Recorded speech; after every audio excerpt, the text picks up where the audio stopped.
본문인 여호수아 24장은 이스라엘의 지도자 여호수아가 죽음을 앞두고 남긴 마지막 고별 설교이자 언약 갱신식입니다. 마치 모세가 임종하기 전에 모압 땅에서 백성들에게 신앙을 당부했던 것과 같습니다. 여호수아도 자신이 죽기 전 세겜에서 백성들을 모으고 간절한 마음으로 말씀을 전합니다. 오늘 이 말씀을 통해 우리 안에 죄성을 돌아보고 오직 하나님만 섬기기로 새롭게 다짐하는 시간이 되시기를 바랍니다. 여호수아는 이스라엘 백성들에게 결단을 촉구하기 앞서서 하나님께서 아브라함 때부터 지금까지 베풀어 주신 은혜의 역사를 먼저 들려줍니다. 2절과 3절에서 하나님은 아브라함이 원래 다른 신들을 섬기던 자였다고 말씀하십니다. 당시 아브라함이 잘나서 선택된 것이 아닙니다. 우상 숭배자였던 그를 하나님께서 특별한 은혜로 불러내신 것입니다. 우리가 예수님을 믿게 된 것과 우리 가정이 믿음의 가정이 된 것은 하나님의 일방적인 은혜로 가능하다는 것을 기억해야 합니다. 가나안 정복 전쟁도 마찬가지입니다. 이스라엘이 전쟁에 승리할 수 있었던 것은 여호와께서 가나안을 이스라엘의 손에 주었기 때문입니다. 12절과 13절에서는 하나님이 보내신 왕벌 덕분에 이스라엘이 승리할 수 있었다고 합니다. 칼이나 활로 승리를 얻은 것이 아니라 오직 은혜로 받았습니다. 백성들은 자신들이 수고하지 않은 땅을 얻었고 직접 건축하지 않은 성읍에 살게 되었습니다. 우리의 삶도 그렇습니다. 내가 수고해서 얻은 직장과 재물 같지만 실상은 하나님께서 우리의 노력이 열매 맺도록 계속해서 일하셨기 때문입니다. 우리는 처음으로 일이 잘 풀리거나 또 복을 받았을 때는 은혜라고 고백하지만 시간이 지나면 다 내 능력인 줄 착각하고 또 교만해집니다. 오늘 이 시간에는 내 삶의 모든 터전이 하나님의 선물임을 다시금 고백합시다. 13절까지 여호수아는 하나님의 말씀을 전달한 다음 백성에게 강력한 도전을 합니다. 이전까지 은혜를 기억했다면 이제는 행동을 해야 합니다. 15절에서 우리가 잘 아는 유명한 말씀이 나옵니다. 너희가 섬길 자를 오늘 택하라. 오직 나와 내 집은 여호와를 섬기겠노라. 이것은 이스라엘 백성들이 우상 숭배를 하지 않고 끝까지 하나님을 선택하라는 여호수아의 마지막 외침과도 같습니다. 이에 백성들은 우리도 여호와를 섬기겠노라 하고 담대히 대답합니다. 그때나 지금이나 우상은 아주 매력적입니다. 왜냐하면 우상은 우리가 마음대로 살아도 복을 받을 수 있다고 유혹하기 때문입니다. 반면 하나님의 말씀은 내 거룩한 법을 지키라고 합니다. 때로는 하나님이 잔소리가 많은 부모님처럼 느껴질지도 모릅니다. 하지만 우상은 가짜입니다. 세상의 말은 우리를 속이고 유혹합니다. 우리 마음속에도 여전히 경쟁심, 개인주의, 쾌락주의, 부모와 권위를 무시하는 탈권위주의와 같은 현대판 우상들이 숨어 있습니다. 하지만 하나님이 창조하신 이 세상은 오직 하나님의 질서와 약속대로만 움직입니다. 우리는 오직 진리 안에 살아갈 수 있도록 말씀을 붙들고 기도하며 선택합시다. 우리를 헷갈리게 하는 말과 사람들이 있다면 더욱 하나님의 지혜와 지식을 간구합시다. 백성들이 여호와를 섬기겠다고 약속을 하니까 19절에서는 여호수아는 뜻밖의 말을 합니다. 너희가 능히 여호와를 섬기지 못할 것이다. 그러면서 하나님은 거룩하고 질투하시는 하나님이라고 합니다. 여호수아는 왜 이런 말을 했을까요? 이방신을 섬기려고 하는 마음이 생기더라도 다시 마음을 다잡을 수 있도록 재차 확인을 하는 것입니다. 하나님께서는 우리가 두 마음을 품는 것을 결코 용납하지 않으십니다.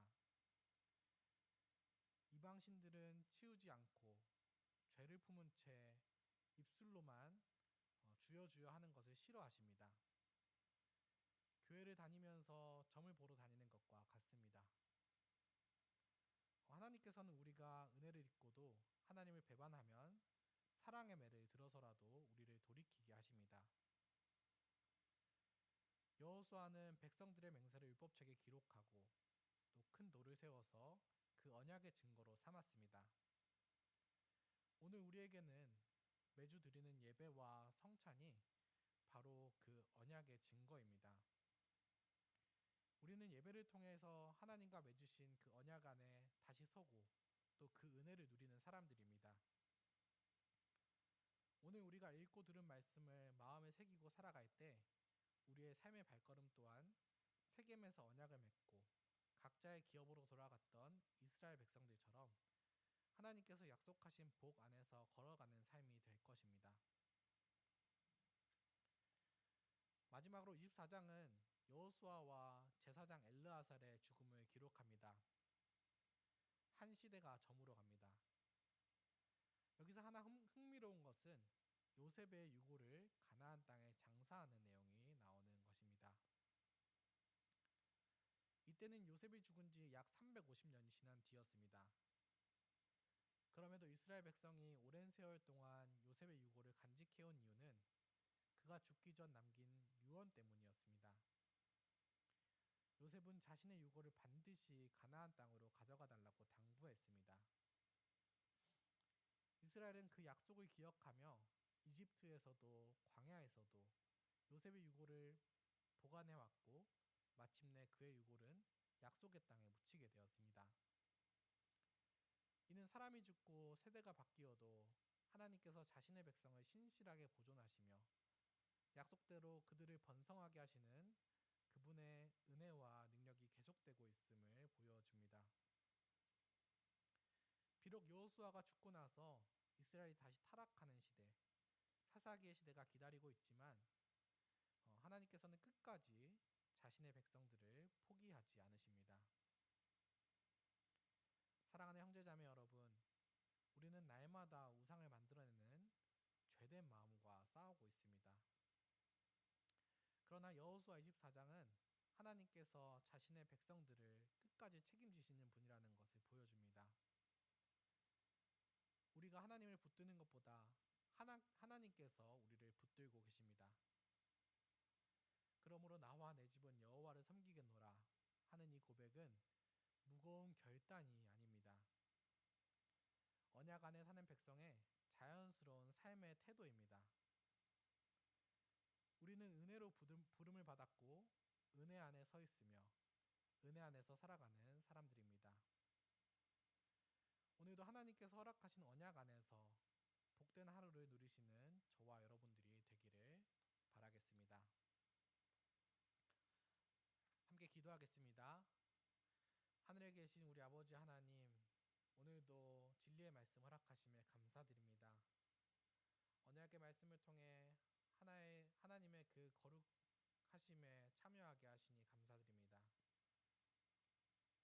아브라함을 부르신 것도 또 가나안 땅을 기업으로 주신 것도 오늘 우리가 이 자리에서 말씀을 듣고 기도하는 것도 모두 삼위 하나님의 은혜임을 고백합니다.